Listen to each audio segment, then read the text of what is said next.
자, 세 번째 심포지움입니다. 이번 주제는 1960년대 시극운동과 신동엽이라는 주제로 진행을 할 거고요. 이지아 시인께서 발표를 하시고 토론은 정도상 소설가님께서 맡아주시겠습니다. 자, 이지아 시인 소개하시고 인사 먼저 하시죠. 안녕하세요. 저는 시인으로 활동하고 또 공부하고 있는 이지아 시인이라고 합니다. 뵙게 되어서 반갑습니다. 감사합니다. 저는 90년대 후반, 2000년대 초반에 시와 극을 같이 공부하고 창작했었는데요. 아주 오랜 시간이 지나서 2020년대 박사 논문으로 시극에 관련한 논문을 썼습니다. 그리고 그 후로 소논문이나 또 올해는 시극 창작을 작품을 발표했고 내년에는 시극 제 작품을 공연화해서 올릴 계획을 가지고 있습니다. 네. 먼저 발표문을 읽겠습니다. 1960년대 시극 운동과 신동엽.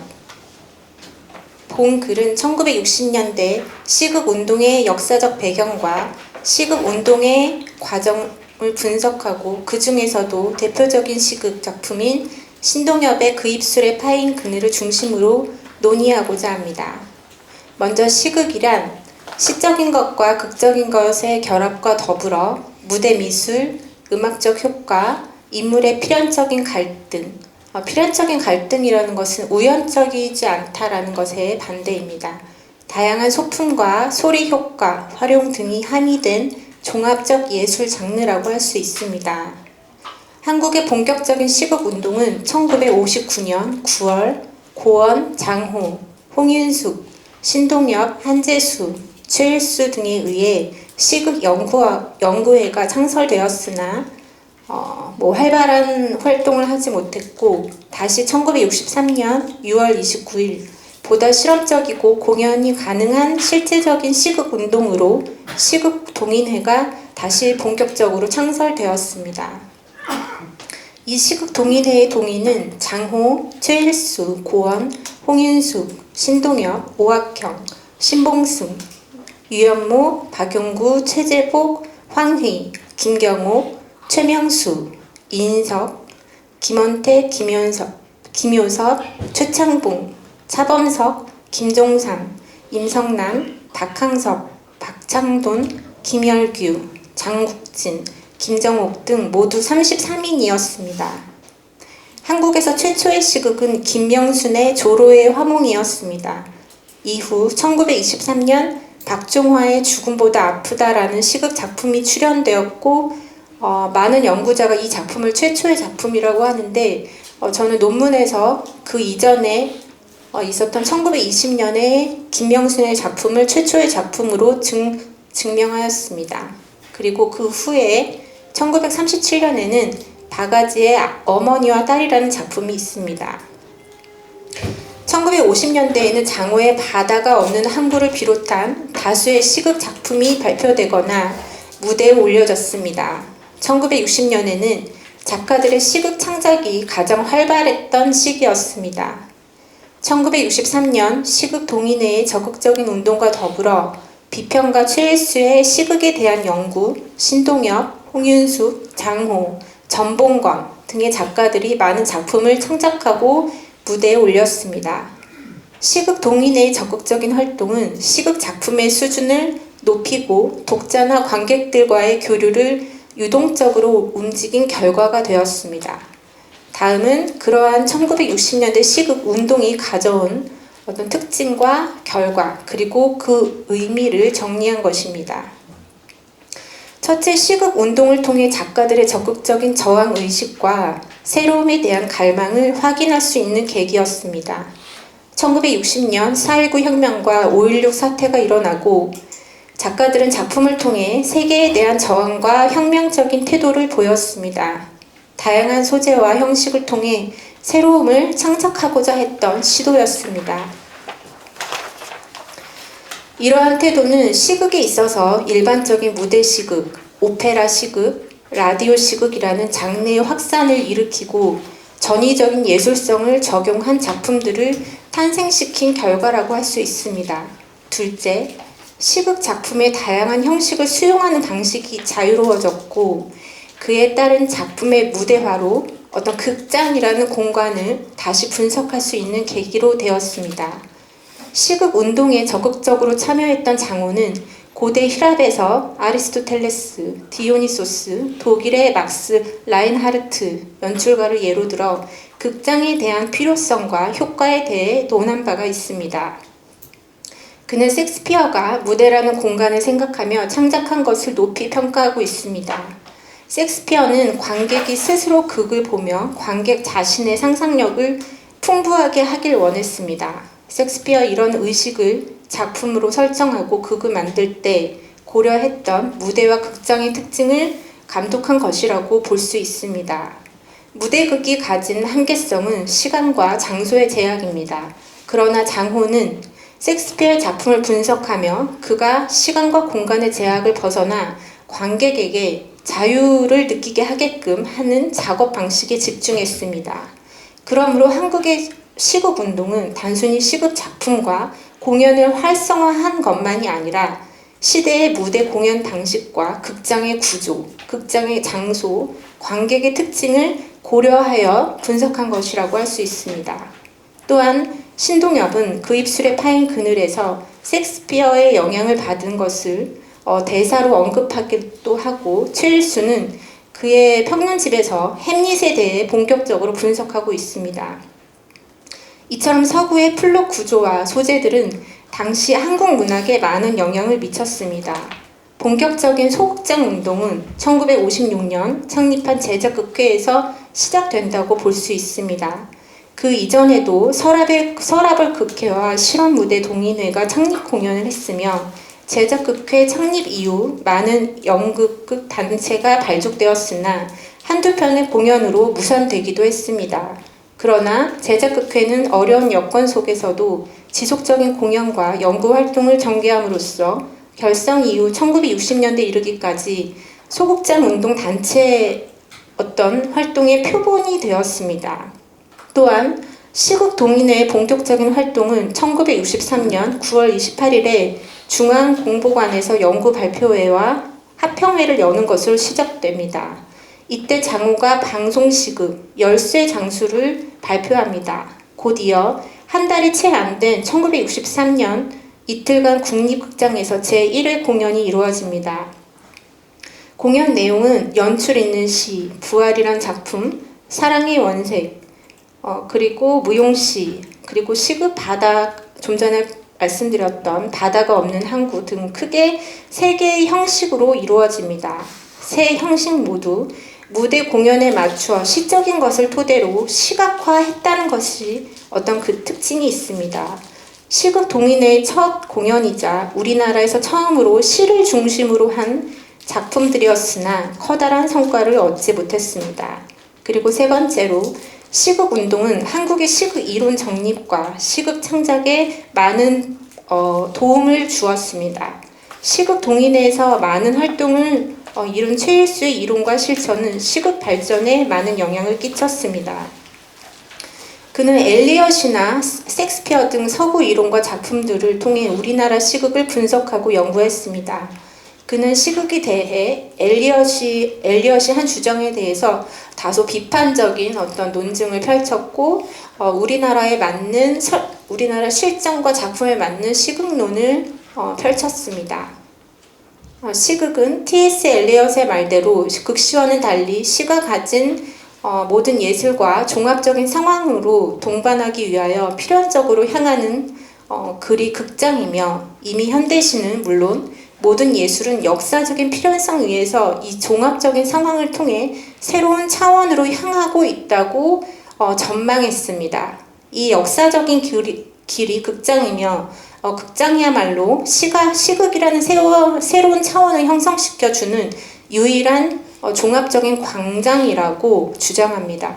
그런데 시가 극과 합일된 그 필연적인 계기는 시가 시로서 이질적인 장르 속에서 제대로 알 수 있는 영토가 극을 제외하고는 없다고 생각했습니다. 따라서 종합적인 차원의 형성의 가장 핵심이 되는 시가 그 종합으로서의 모체를 언어로서 이루어지는 극과의 합일, 이것이 중요하다고 주장합니다. 따라서 시적인 것과 극적인 것의 합일에 더해 음악, 내적 필연성, 무대 이미지, 음향 효과, 시각적인 또 청각적인 지시 등을 통해서 시극은 복합적인 예술의 한 부분이 되며 작품 전체가 한 편의 시 작품 같은 것으로 기능하며 무대에서 실현되어야 완성된다고 할 수 있습니다. 그러나 이러한 활동에도 불구하고 시극운동은 점점 어려움을 겪게 됩니다. 많은 우여곡절을 겪은 시극동인회는 1963년 6월부터 1968년 7월까지 6년, 중간에 2년 정도 공백기를 제외하면 약 4년 동안 존속할 수밖에 없었으며, 그러나 이런 활동은 우리나라 시극 발전에 큰 획을 그은 계기가 됩니다. 약 4년간 활동한 시극동인의 업적을 종합적으로 간추리면 다음과 같습니다. 연구 발표회와 합평회, 그리고 주제는 시극운동의 전망, 시극의 성격과 운율, 시와 시극의 관계, 기타 이런 것들이 있습니다. 자세한 내용은 눈으로 봐주시고요. 그 밑으로 내려가 보면서 신동엽의 그 입술에 파인 그늘, 이인석의 사다리 위의 인형, 홍윤숙의 여자의 공원 등이 있습니다. 그러나 이러한 성과에도 불구하고 시극운동과 활동은 아쉬움을 남겼습니다. 창작자가 거의 시인임을 감안해서 극에 대한 이해가 부족했다고 할 수 있으며, 배우들 또한 시극에 대한 이해가 온전하지 못하여 실패한 이유가 있다고도 할 수 있습니다. 또한 관객들 또한 시극에 대한 즐거움과 인식이 높지 않았기에 시극 공연 결과적으로 그들이 전략적으로 제시한 어떤 형식적인 방법이 결과적으로 발전하지는 못했습니다. 그래서 시극은 잠시 주춤했습니다. 그러나 70년대가 되면서 장호, 문정희, 이인석, 이승훈의 시극 작품이 등장합니다. 시극 작품에서 작품의 소재는 더욱 다양해지고 80년대 이르러 문정희는 적극적인 작품 활동을 하기도 하고 강우식, 하종우의 작품이 등장했습니다. 또한 그 이후에는 90년대 황지우의 작품이 나타나기도 하고 진동규, 이윤택의 시극이 등장하기도 하고, 이 글에는 없지만 김경주라는 시인이 시극 작품을 창작하고 공연화하기도 합니다. 저는 이어서 이러한 시극 작품의 역사적 맥락에서 대표적인 신동엽의 작품을 조명하고자 합니다. 네, 다음 장에 이어서요. 신동엽의 시극 그 입술에 파인 그늘의 특징을 살펴보겠습니다. 시극은 시적인 구성과 극의 형식이 유기적으로 결합된 장르라고 할 수 있습니다.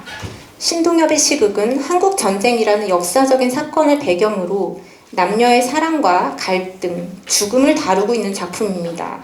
이 작품은 시극 동인의 제2회 공연으로 1966년 2월에서 26일부터 27일 양일간 앞서 설명드렸던 최일수 평론가라는 연출에 의해서 국립극장에서 상연되게 되어 상연됩니다. 한국 시극 작품의 장르를 갈래로 봤을 때 이 신동엽의 작품은 역사적 사건을 소재로 한 시극에 속한다고 할 수 있습니다. 또한 작은 갈래로 분류했을 때 자연을 배경으로 한 역사 시극에 속한다고도 할 수 있습니다. 자연의식을 내재한 신동엽의 시극은 유치진의 작품에 나타난 자연인식과도 연결된다고 볼 수 있습니다. 문학이 자연을 통해 삶과 세계의 본질적인 지점에 이르고자 했던 것은 신동엽의 문학 세계가 자연의식을 토대로 한 인간의 존엄성, 현실 세계와의 불화, 극복을 전제로 한다는 점에서 평행한 구도를 가지고 있습니다.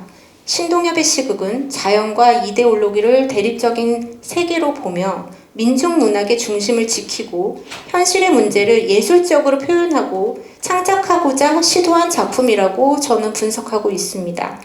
또한 다른 연구자는 신동엽의 시론과 시가 그의 시적 삶에서 시론의 유체는 원수성, 차수성, 귀수성이라는 우주적 순환 원리로 요약된다고 주장하기도 합니다. 원수성은 인간의 세계와 자연의 세계가 조화롭게 사는 이상적인 모습을 의미하고, 사소성은 인간의 삶이 산업기술의 발달과 변화로 그 가치를 잃은 현재를 의미합니다. 또한 귀수성은 고통과 상실의 세계인 현재를 극복하여 원소성으로 나아가고자 하는 의지에 해당한다고 볼 수 있습니다. 이러한 신동엽의 귀수성적인 성격은 동학혁명 운동의 정신으로 이어질 수 있습니다. 신동엽의 이러한 태도는 시뿐만 아니라 시극 작품에서도 뚜렷하게 드러납니다. 그 입술에 파인 그늘에 등장하는 중심 배경은 생명과 죽음, 자연적인 삶과 폭력적인 세계에 대비되는 현상입니다. 이 자연에 속하는 것은 산중 계곡, 산토끼, 그늘, 산새들의 소리, 진달래, 호미 등의 구체적인 자연물에서 쇠붙이들의 의지, 우리의 시, 순수성을 위한 내 행동, 체온, 농사 등의 자연으로 연속됩니다. 그리고 신동엽은 시극 속에서 청산별곡이나 아리랑의 노래를 사파적으로 사용하고 정해진 이데올로기로 인해 고통받는 인간의 상황을 어떤 생태적이고 자연적인 세계를 통해 구원받고 싶은 문학을 그리고 있습니다. 또한 두 인물의 죽음을 통해 현실의 비극성을 강조하고 허무한 결말을 보여줌으로써 그 문학적인 현재의 가치를 더 환기하게 만듭니다.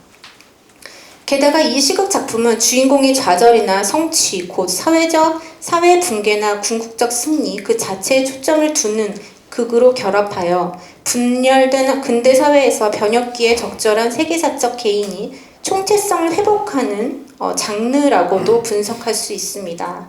따라서 이번 글에서는 신동엽의 시극 작품 속의 다양한 방식 중에서 저는 이번에는 청각적인 요소인 인물의 대사와 고려가요, 효과적인 어떤 소리에 집중하여 분석해 보고자 합니다. 첫 번째, 이데올로기와 인간의 비극적 위치. 신동엽의 작품은 전쟁이라는 특수한 상황에서 이루어집니다. 전쟁은 인간의 욕망과 이념으로부터 발생합니다. 대한민국은 해방과 한국 전쟁을 겪은 후 분리되어 휴전 상태에 있습니다. 사회주의와 자본주의라는 이념으로 각각 성립되어 있는데 이러한 이념은 주변 국가나 강대국의 협조나 반란의 관계로 분석해 볼 수 있습니다. 한국과 북한은 다른 이념으로 적군의 위치에서 전쟁을 다시 시작할 가능성이 있는 상황이기도 합니다. 이러한 이데올로기는 각 국가의 시민들에게 혼란과 고통, 불안을 상기시키고 있습니다. 이데올로기는 문화의 구성 요소로서 이 문화로부터 생겨난다는 점에서 자의적이기도 하고 인위적이지도 않다. 우리가 이데올로기를 인위적인 구성물이라고 말하는 것은 오직 다음과 같은 의미에서이다. 이데올로기는 특정한 조직에 의해서 짧은 시간 안에 사이비의 과학적인 성격을 띤 구성물로서 생산되며 경제, 정치, 군사적 목적을 위해 투입되기도 한다. 라는 작가는 이 작품을 통해서 이념이 일으키는 갈등을 통해 인간의 상처를 보여주려고 합니다. 이념은 인간의 삶에 분열을 일으키고 갈등을 극대화시킵니다. 먼저 개인적인 면에서 살펴보면 우리는 이념이 다르고 상황이 반대편인 어떤 사람을 사랑할 수 없으며 제도를 벗어난 행동은 처벌을 받게 된다는 것을 알 수 있습니다. 신동엽 작품의 남녀는 시작과 과정의 진행에서는 죽음을 당하지 않습니다. 그러나 남녀가 갈등을 해결하고 고민을 정리했을 때 새로운 방법을 찾아가고자 하는 극 안의 행동으로 무참히 죽고 납니다. 즉 개인의 욕망은 이념을 벗어날 수 없다는 것을 분석해 볼 수 있습니다. 덧붙여 신동엽의 작품은 정치적인 면에서 분석할 수 있는데 작품에 나오는 일군과 청군, 동학군의 등장을 살펴볼 수 있습니다. 우리나라는 1800년 후반에 동학농민운동이 일어났고 일제강점기에 태어난 신동엽은 동학운동과 민중들의 고통과 가난, 일제 탄압에 대해서도 적극적으로 참여했던 작가입니다. 국력이 약했던 우리나라는 일본과 청나라가 전쟁을 함부로 해도 되는 무의미한 영토에 지나지 않았습니다. 네, 이 예문은 지나가겠습니다. 다음 장으로 넘어가서 일군과 청군은 무언으로 춤추며 접근하는데 누구나 대한민국을 쉽게 가질 수 있는 국가라는 이미지를 극 안에서 만듭니다. 일군과 청군은 우리나라 지역을 침범하고 나눠 갖는 것을 마치 여성의 신체를 비유하며 대하고 있습니다. 작품 안에서 두 나라는 한국을 조롱하고 놀리고 있습니다. 네, 이러한 태도와 극적 설정은 또 작품 속 대사와 연결될 수 있는데 약자에 대한 강자들의 횡포를 통해 관객이나 독자가 작품과 동일시하고 분노하거나 슬픔을 느끼게 만들고 있습니다. 또한 작품 속 두 인물의 불가능한 사랑은 부조리한 상황에 대한 감정을 더욱 극대화시켜 작품의 갈등이 되게 합니다. 이처럼 신동엽은 남녀의 사랑을 소중하게 표현하기 위한 방법으로 일군과 청군의 어떤 저열한 대사를 대립적으로 설치하기도 합니다. 네, 두 번째 신동엽 시와 어떤 시극적 요소를 분석해 볼 수 있습니다. 또한 신동엽의 시극은 그의 시 껍데기는 가라와 비교해 볼 수 있습니다. 그 입술에 파인 그늘을 무대에 올린 1년 후에 1967년 신동엽은 껍데기는 가라라는 시를 발표합니다. 여기서 특징적인 것은 시극의 대사와 시어가 겹치고 있다는 것입니다. 그의 언어는 시극을 통해 종합 예술적인 무대를 획득하고 시극 속에 시를 활용하여 전하고자 하는 작품의 주제를 간결하고 명확하게 그려내고 있는 것입니다. 신동엽이 태어난 1930년의 세계는 1차 세계대전의 영향으로 폐허와 혼란의 시기였습니다. 일본은 전쟁을 일으키고 승리를 얻음으로써 아시아에 많은 권력을 얻게 되고 한국을 식민지로 국력을 활성화시킬 생산지로 잔인한 수탈을 진행했으며 일본의 제국주의 횡포는 한국인을 상대로 자유롭게 행해졌습니다. 신동엽이 태어난 한국의 정황은 그에게 주체적인 어떤 민족성을 부여하기에 충분했다고 볼 수 있습니다. 이후 그는 시인으로 이 세상에 등장합니다.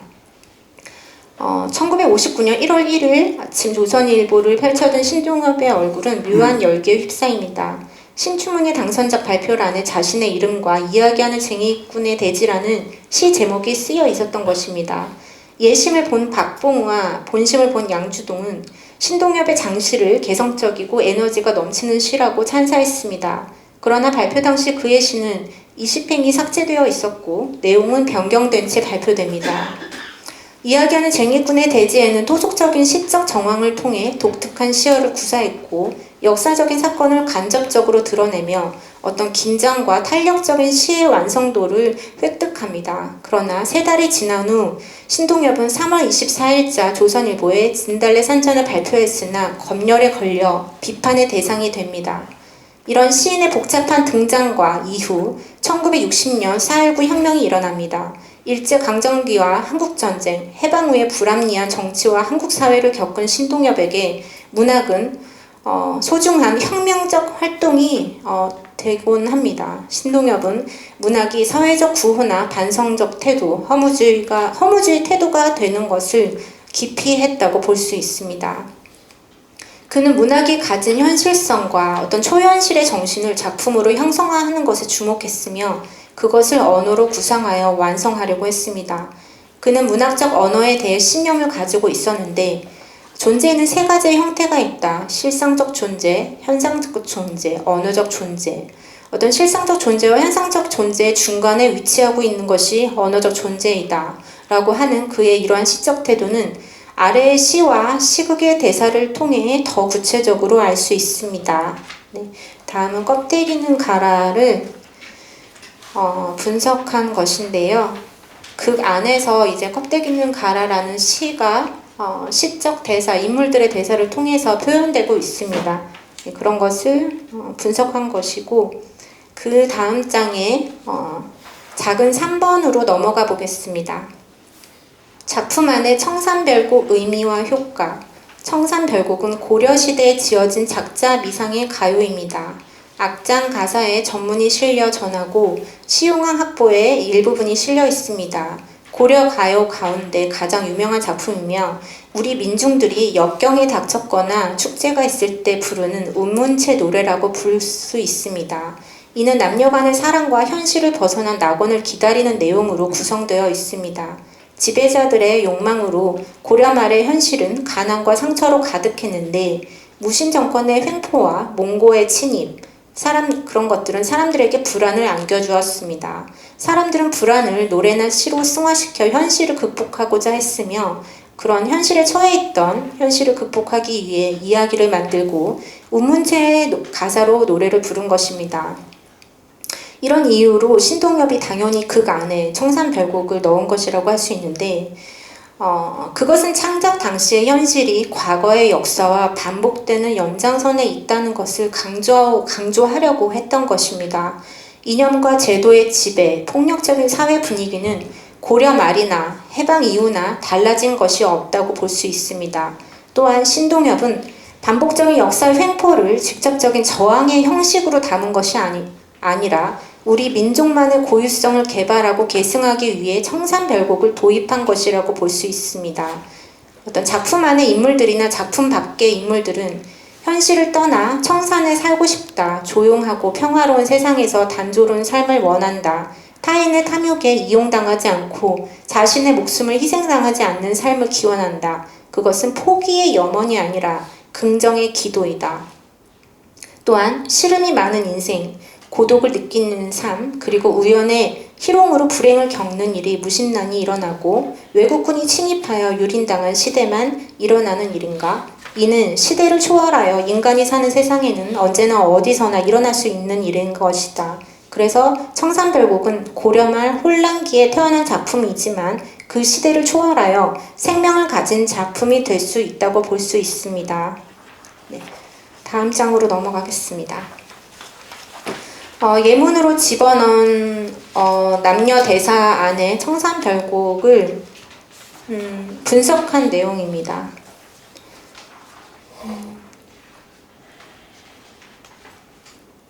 분석한 내용을 맨 밑에서 네 번째 줄부터 읽겠습니다. 다섯째 줄. 남자와 여자가 부른 노래는 지배자들보다는 피지배자들이 고난을 겪을 때마다 부르던 노래였습니다.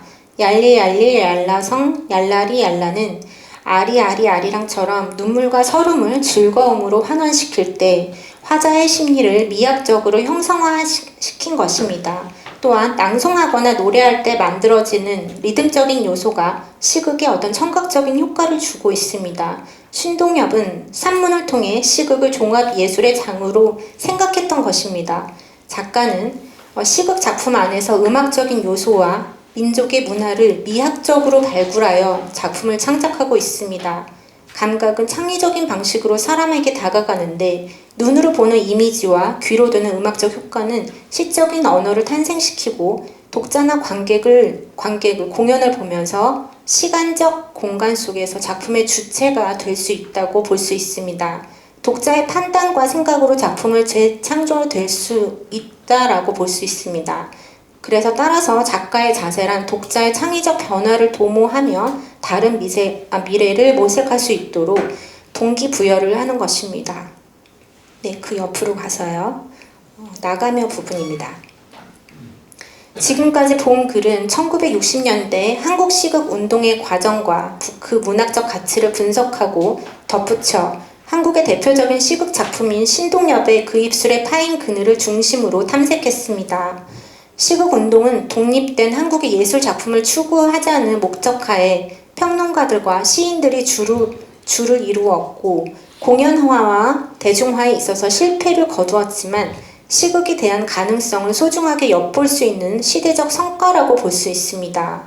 시극은 독창적인 문학성을 상실해가는 시와 극의 장르에도 새로운 요소로 작용할 수 있으며 한국 문학에서 다시 부활해야 할 필요성을 가지고 있습니다. 시극 속에는 시적인 형상화, 한국의 역사적 사건, 시대적 상황, 비극적인 한국인의 내적 심리 등이 극적으로 형상화되어 있습니다. 또한 음악, 미술, 무용 등 종합적 예술성을 지닌 작품으로 한국 문학사에서 중요한 역할을 하고 있습니다. 예컨대 신동엽의 시극 작품은 비극적인 한국 현실의 문제를 재현하는 것에만 머물러 있지 않고 실험적인 형식을 도입하여 작품의 미적 구조를 완성하고 있다는 것이 중요한 맥락입니다. 작품 속 인물의 실패한 사랑은 실패한 혁명이자 실패한 평화와 민주주의이기도 합니다. 그것은 이념과 억압으로부터 약자의 목숨과 삶이 함부로 희생되지 않는 사회를 꿈꾸는 작가의 의지이자 자유로운 세계를 향한 것이라고 분석할 수 있습니다. 네, 발표는 마치겠습니다. 네, 이재하 선생님 수고하셨습니다. 박수. 네. 그리고 정거상 작가님, 네, 토론을 진행해 주시죠. 발표를 잘 들었습니다. 먼저 그 34쪽에 신동엽이 태어난 1930년대 세계는 1차 세계대전의 영향으로 폐와 혼란의 시기였다라고 하는 표현에 대해서는 조금 문제 제기를 하고 싶습니다. 1차 세계대전은 1918년에 끝이 났고 1920년대 이미 유럽에서는 1차 세계대전의 폐와 혼란을 극복한 상태고 30년대 들어서는 독일에서는 히틀러가 집권하고 이탈리아는 무솔리니가 집권하고 그리고 또 동양에서는 1차 세계대전의 폐허라기보다는 청일전쟁, 노일전쟁을 통해서 일본이 제국주의 길로 갔고 특히 30년대 일본 육군이 쿠데타를 일으켜서 본격적으로 군국주의 길을 걸어간 시기였습니다. 다만 조선 같은 경우에 1920년대에는 청산리 전투와 봉오동 전투가 있었고 그 전투로 인해서 20년대 경신참변이라고 하는 일본이 훈춘의 마적 사건을 일으켜가지고 청진 이쪽에 있던 남한사단을 끌어들여서 북간도에 있는 조선인들을 대학살한 사건이 있습니다. 그 시기이기 때문에 이 표현은 맞지 않고요. 그것도 심지어는 1차 세계대전 당시에 만주는 유럽의 식량 지원지였습니다. 윤동주 가문 같은 경우에도 백태를 심어서 유럽에 엄청나게 많이 수출함으로써 소위 그 북간도 명동촌이 자본을 축적한 시기이기도 합니다. 그래서 이런 부분은 좀 자세히 보고 판단해 주셨으면 좋겠고요. 그 입술에 파인 그늘을 보면 이데올로기 문제가 나오는데 이 이데올로기 문제는 남북 갈등의 문제라기보다는 분단체제 전반에 대한 신동엽 시인의 문제 제기가 아닌가 싶습니다. 전쟁이라고 하는 반생명 죽임의 체제에서 자연 혹은 대지의 생명, 살림의 체제로 나가고 싶어 하는 건데요. 분단 체제가 바로 반생명의 체제이며 동시에 죽임의 체제인 것을 우리는 지금까지 겪고 있습니다. 이 분단 체제는 남북 간의 체제가 아니라 남한 내부에 있는 정치 세력 간의 체제이기도 하고 동아시아를 규정짓는 체제이기도 하고 그리고 우리 내면의 체제이기도 합니다. 우리 예전에 제가 어렸을 때 읽었던 시집 중에 6.25와 참외시라는 시가 있었는데 거기에 분단은 밥상머리에도 있다는 표현이 있었습니다. 뒤에 이영진 시인께서 쓰신 시인데 그때 저는 보고 무척 놀랐습니다. 분단이 밥상머리에 있다? 라는 것 때문에 그래서 이 체제가 사실은 남북의 체제이면서 동시에 동아시아 체제고 세계 자본주의의 하위 체제라고 하는 것을 사실은 이미 그 신동엽 시인은 그때 깨달았지만 그때 당시의 화법으로 언어로는 아마 이렇게 좀 내놓지는 못했던 것 같습니다. 그 대신에 자연 혹은 대지라고 하는 것을 들여 보여주면서 분단 체제에서 자연 혹은 대지라고 하는 것은 탈분단 체제이고 탈분단 체제가 곧 통일은 아닙니다. 탈분단 체제라고 하는 자연의 체제로 즉 산림의 체제로 이렇게 이행하고 싶었던 게 그 입술에 파인 그늘의 이야기 같고요. 그리고 시극의 실패와 관련해서 생각을 많이 해봤는데요. 서사라고 하는 것은 단순히 스토리만 있는 것이 서사는 아닙니다. 서사가 돼야 된다고 하면은 이 서사 속에 등장하는 인물들 상호 간의 충돌, 갈등, 좌절, 성장이 이것이 포함돼야지 비로소 서사가 되는 겁니다. 임진왜란 이야기가 서사가 아닌 게 되죠. 임진왜란 이야기는 서사가 아니지만 이순신의 이야기는 서사가 될 수가 있습니다. 왜 이순신의 이야기가 서사가 될 수 있냐면 선조와 이순신의 갈등이 눈에 보이지 않게 이순신의 활동 전체에 집요하게 작용되고 있습니다. 그런 점에서 볼 때 이순신의 이야기는 서사가 될 수 있지만 임진왜란은 서사가 되는 것은 아닙니다. 스토리이긴 하죠. 역사적 사실이긴 하죠. 그런데 이제 그 우리나라 시극에서 보여주는 여러 대본들이 사실은 서사성을 획득하고 있지 못합니다. 서사성을 획득하고 있지 못하니까 극에 올렸을 때, 극장 무대에 올렸을 때 관객의 호응을 받기가 상당히 어렵습니다. 배우들이 그냥 시를 낭송하고 지나가는 수준, 그 다음에 이 등장인물들이 배경으로 되는, 그러니까 사실은 이 시의 배경이 되는 개인의 그 등장인물 캐릭터, 등장인물의 운명 외적으로 들어오는 자극들이 이들의 운명에 작용하기 때문에 계속 시의 외적 요인으로 해서, 그러니까 그 시극의 외적 요인으로 인해서 얘기가 진행되다 보니까 인물 상호 간의 인물에 대한 몰입을 방해합니다. 인물에 대한 몰입을 방해하기 때문에 극적인 요소가 결국에는 살아나지 못하고 시극 운동은 죽을 수밖에 없는 길을 걷지 않았는가 이런 생각을 하게 됐습니다. 그럼에도 불구하고 저는 공부가 많이 부족했고요. 그래서 간단하게 두 개의 질문을 좀 드리고자 합니다. 첫째가 시극 운동은 독립된 한국의 예술 작품을 추구하자는 목적에서 평론가들과 시인들이 줄을 이루었지만 결국 공연화와 대중화에 있어서 실패를 거뒀는데 실패의 요인은 무엇인가 묻고 싶었고요. 둘째는 시극은 독창적인 문학성을 상실해가는 시와 극의 장르에도 새로운 요소로 작용할 수 있으며 라고 했었는데 사실은 왜 60년대에 시와 연극이 독창적인 문학성을 상실하고 있다고 보았는지 그 두 개가 궁금합니다. 이상입니다. 네, 먼저 제 글을 잘 열심히 읽어봐 주시고 관심을 가져주셔서 정도선 선생님께 너무 감사드립니다. 저도 이제 토론자라고 하셔서 저도 도서관에서 선생님 책을 많이 찾아보고 선생님이 어떤 소설적 경향이나 특징이나 이런 것을 분석해 볼 수 있었습니다. 굉장히 뭔가 역사적인 것과 정치적인 것, 그 안에서 소설적인 완성도를 이루는 작품들이었다고 저는 생각합니다.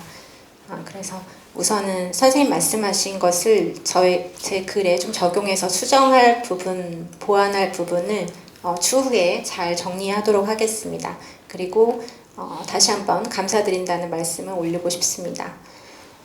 두 가지 다 질문해 주셨는데 하나의 대답으로 잘 정리해 볼 수 있을 것 같습니다.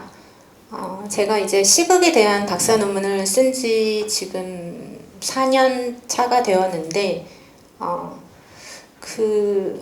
처음에는 제가 이 논문을 쓸 때 어떤 한국의 역사 시극을 시간적으로 이제 개괄해서 작품들이 뭐가 있었고 작가들은 누가 있었고 이런 것에 집중을 했었고, 두 번째는 이 역사적인 모든 작품들을 다 다룰 수가 없으니까 의미 있는 작품들을 골라서 좀 집중적으로 분석을 했는데 19편을 했는데 신동엽이 그중 하나에 속한다고 할 수 있습니다.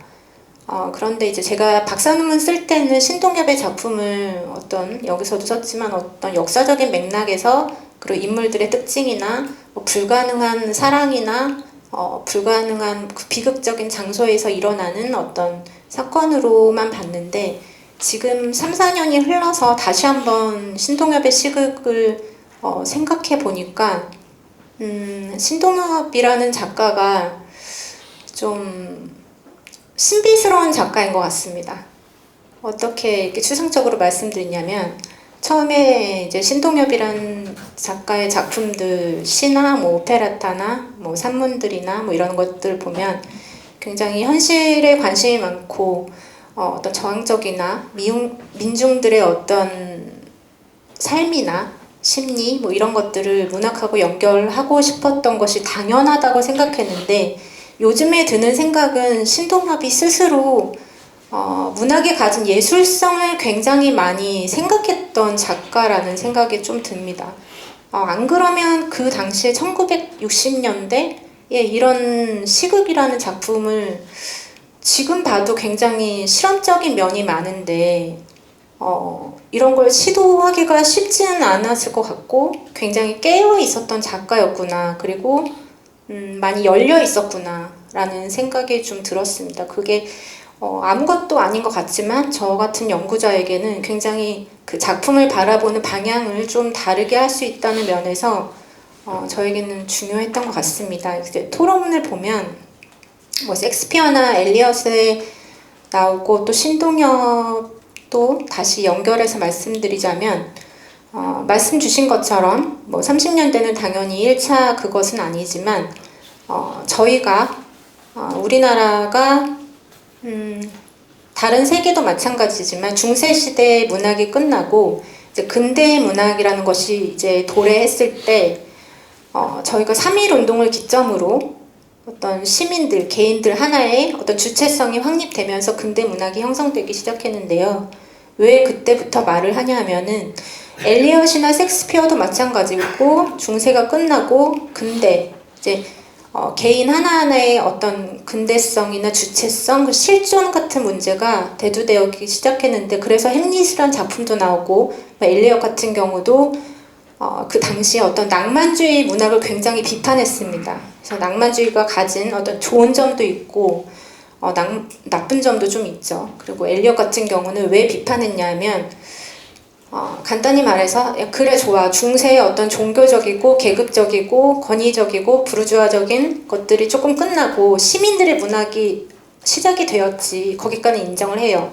그런데 낭만주의 작가들이 가진 어떤 작품과 작가의 어떤 객관적인 거리를 유지하지 못하고 감정에 너무 치우친 작품들을 좀 오래 쓰다가 보니까 거기에 대한 비판을 많이 외치는 작가들이 등장합니다. 그 중에서도 섹스피어나 엘리엇 같은 경우도 그랬고요. 그래서 어떤 이제 개인이 혹은 또 작가가 작품을 쓸 때 어떤 다른 형식을 요구한다라는 것, 그리고 그런 사회 현상이나 인간의 갈등을 조금 더 객관적으로 보고 모더니즘화해서 다른 방식의 작품을 계속 시도하고 창작해야 한다는 의식이 좀 강했던 것 같습니다. 제가 봤을 때는 신동엽도 그런 면을 가지고 있었고요.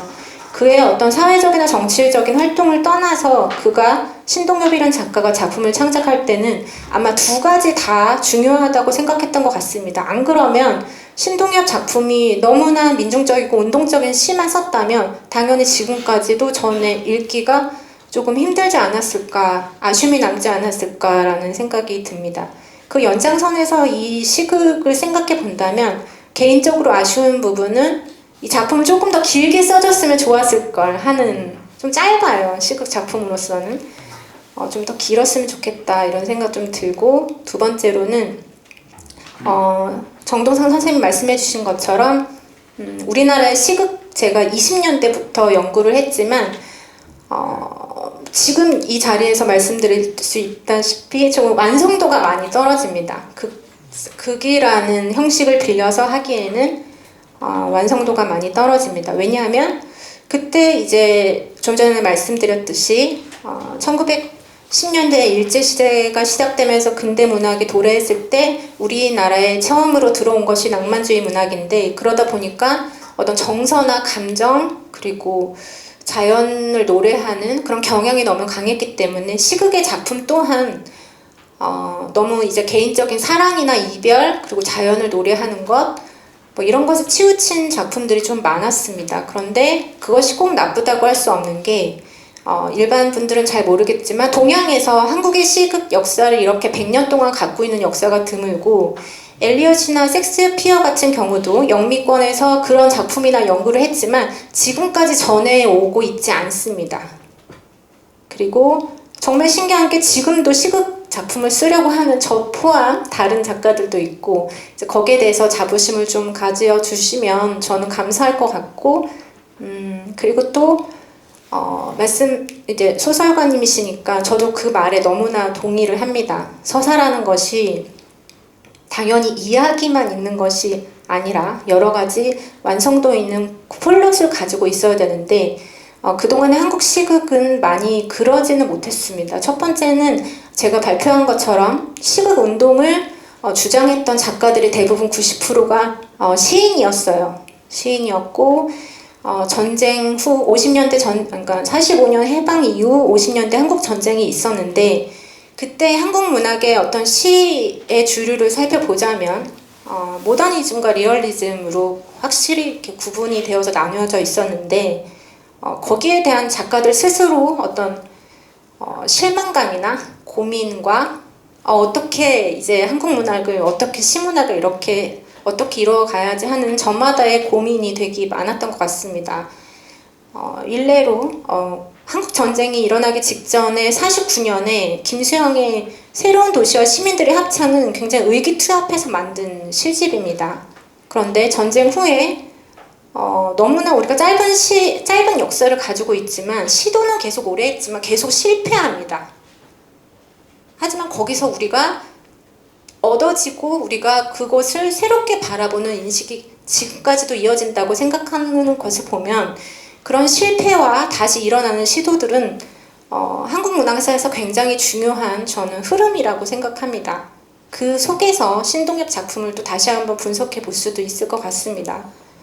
그래서 일반 연극하고 다르게 시극이라는 것이 단순히 말씀해 주신 것처럼 시를 무대에 올리는 것이 아니라 어떤 극장에 대한 이해, 그리고 관객에 대한 이해, 그리고 시극이라는 작품의 어떤 구성력 이런 것을 이해하는 작가들이 더 많았으면 좋았을 걸 하는 뭐 어떤 아쉬움과 그런 마음이 있지만 그 이후에도 제가 여기 썼던 것처럼 시극 작가들은 계속 탄생했습니다. 그리고 이런 개성적이고 독립적인 이런 장르가 앞으로 더 잘 됐으면 하는 바람이 또 뭐냐면 저희가 어떤 유튜브로서 어떤 시와 영상이 있는 것들을 좀 보셨을 거예요. 그러니까 예를 들면 영상시나 멀티포엠 뭐 이런 것이라고 할 수 있는데 그것도 일종의 모더니즘화된 시극이라고 볼 수 있습니다. 그런데 이제 그것을 모두가 했다고 해서 작품이 되는 것이 아니라 얼마나 완성도 있게 창작을 했느냐 그것이 관건인데 제가 이제 여기서 선생님이 질문 주신 것처럼 그런 부분에서 조금 다시 현대적인 맥락에 맞춰서 부활했으면 좋겠다는 어떤 기대와 염원을 가지고 있고 그래서 따라서 당연히 실패할 수밖에 없었죠. 첫 번째는 제가 자료를 조사했을 때 첫 번째는 자금 문제라고 합니다. 지금도 시인들은 가난하지만 그 시대에 한국 전쟁 이후 어떤 시인들은 월북을 하기도 하고 또 어떤 시인들은 뭐 죽기도 하고 어떤 시인들은 다른 운동을 하면서 나아갔는데 첫 번째는 자금 문제였다고 해요. 왜냐하면 배우들이나 극장을 섭외하고 또 관객들을 모아야 하니까. 그리고 두 번째는 시인들이 시와 시극에서 경계에 있으면서 조금 더 시 쪽에 중점을 줬던 것 같아요. 그래서 시극에 많이 올인을 할 수 없었고 그렇다 보니까 시극 운동은 사실 그 두 번의 시도가 있었지만 좀 짧은 역사를 가지고 3, 4년 만에 실패를 합니다. 그런데 너무 다행인 것은 그때 이제 시극이 맥이 끝났으면 좋은데 그 이후에 또 60년대, 70년대, 80년대, 90년대, 2000년대 이후에도 계속 이 작품의 장르에 관심을 가지고 창작을 한다는 면에서 우리 한국인의 어떤 자부심, 끈기 뭐 이런 창작에 대한 능력 뭐 이런 것을 한번 생각해 볼 수 있을 것 같습니다. 그리고 네, 이 정도로 답변이 괜찮으세요? 충분히 답이 될 것 같습니다. 감사합니다. 네, 박수 한번 부탁드립니다. 혹시